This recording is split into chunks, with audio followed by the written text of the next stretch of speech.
Earlier, I was thinking about it. What is 10 things that I wish WWE would bring back? I've been watching wrestling for 23 years, so these things have all slowly faded. Sunday Night Heat and Saturday Night Velocity. This is a great way for mid-card talent, for jobbers, to get on television. People from NXT today could be used this way, like superstars, to where we're going to get you some TV time and we'll put someone out there to work with you, and you may do the job and you may lose. Just look at back in the day, Steven Richards versus Chris Jericho. Jericho wins. Val Venus on Heat.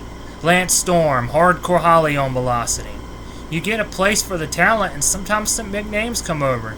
Like a John Cena, like a Triple H to Sunday Night Heat, or John Cena to Velocity. So it's a good way, because I used to watch both of them, and you got to make them meaningful and make people believe, but it's a good way for mid-card talent that aren't really doing much. Let's put you on one of these shows and we'll see what you can do. So number 1, Sunday Night Heat and Saturday Night Velocity. 2, tag teams need to be more serious. Today it feels like we're going to break a tag team. And by breaking the tag team, we're just going to put 2 guys together in 6 months, they're going to turn on each other. That's why tag teams today are not believable. It's not like Legion of Doom, or Demolition, or Harlem Heat, or the Hardys, or the Dudleys. And yes, some of them turned on each other, but it felt like, whoa. Today, you don't have that. Even look at the late 2000s. Deuce and Domino, Hawkins and Ryder. You had tag teams. You didn't just throw 2 guys together. Outside of the Usos today, when I watch here and there, and it's not a lot, I just don't see tag teams. I see people thrown together just to fill a spot on the card. So number 2, tag teams more serious. Number 3, a cool intro theme, like Raw opening up with Thorn in My Eye, or SmackDown Beautiful People, just to name a few songs, to where it adds that kick-ass wrestling feel. Wrestling tonight is going to be cool. This is something that you should watch because the intro theme hooks you in. I don't need to see the dancing strip club music. It doesn't grab me. Like a cool Metallica or Motley Crue or Alter Bridge or Godsmack or Black Label Society. Like something with just pump you up fight feel that you land on it and go, I like that song. I want to watch wrestling. Because when they had that back in the 90s into the 2000s, it added that special effect. You listen to the Raw's War guitar riff. Jeff Jarrett's going to the ring. Stone Cold, Hardcore Holly, China, the or they play the Beautiful People. It's like it adds that kind of, ooh, what's going to happen next? I think that's why rock and metal to me fits more with wrestling than rap and pop do, or even country. Number 4. So number 3, cool intro themes, definitely for Raw and SmackDown. Number 4, heel authority figures. The evil Vince McMahon comes to mind, and Austin and Rock, or DX. Paul Heyman and what he would do to John Cena or Chris Benoit.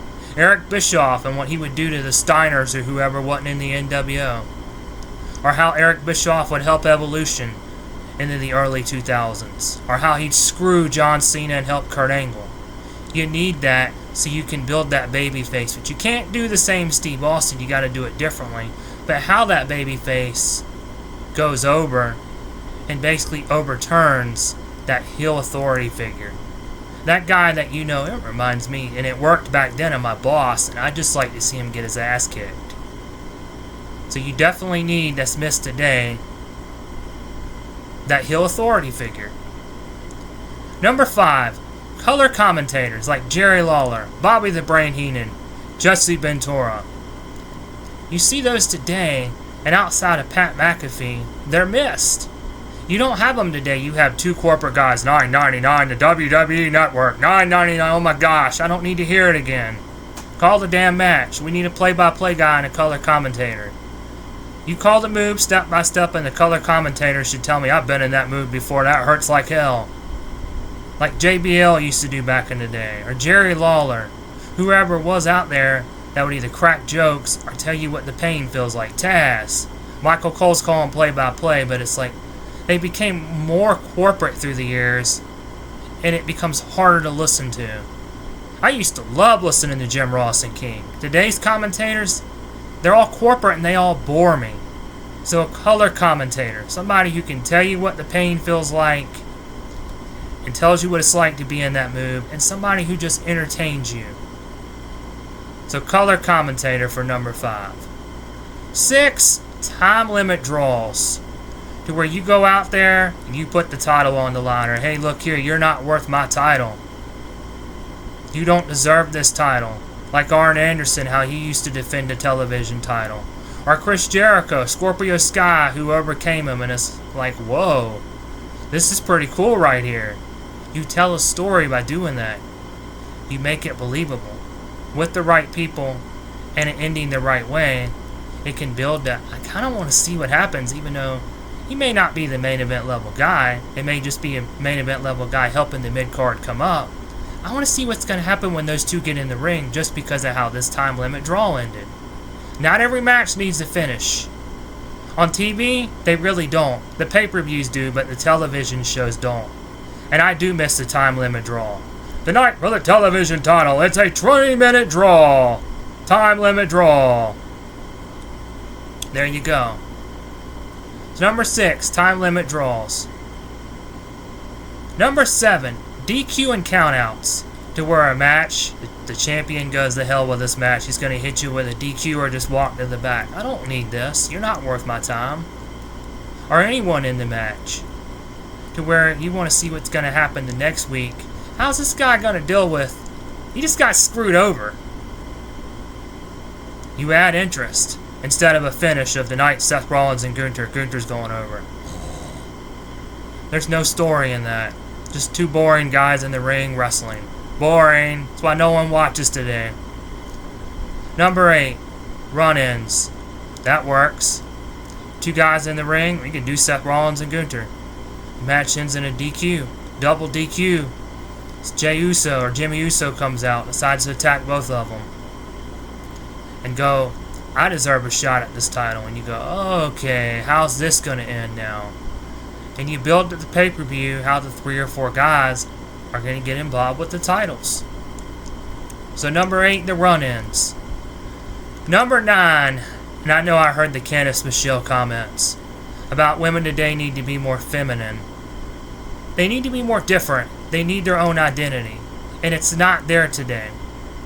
To me, they feel like they're wrestling like the men. How do I do something different that the men have not done? Instead of lingerie pillow fights or bikini contest or brawl and panties, figure out how to bring that back to make the Divas identity different and not similar to the men. That's number 9. That is huge on the list of things that is missed. Not anything you can do, I can do better. Because it's like, what are the women going to do next? Kiss my ass match? Oh, an Inferno match. We're going to do with one of them like we did Mick Foley back in the day. Okay. You don't need to do any of that. That's why those matches worked back in the 2000s. Look at Sable or Dawn Marie with bikini contests and other things. Number 10, the house shows. Wrestlers today go out there and they make mistakes and they botch and they try things in the ring that get them hurt. To where you need the house shows because it's like a rock band. Would you not practice all day and just go on stage and play it? No. To where the wrestlers need these house shows, at least 2 to 3 throughout the week, to try things and get better at what they do in the ring. Not just go on television and try it, and you wonder why a lot of them get hurt, and you see a lot more injuries and botches.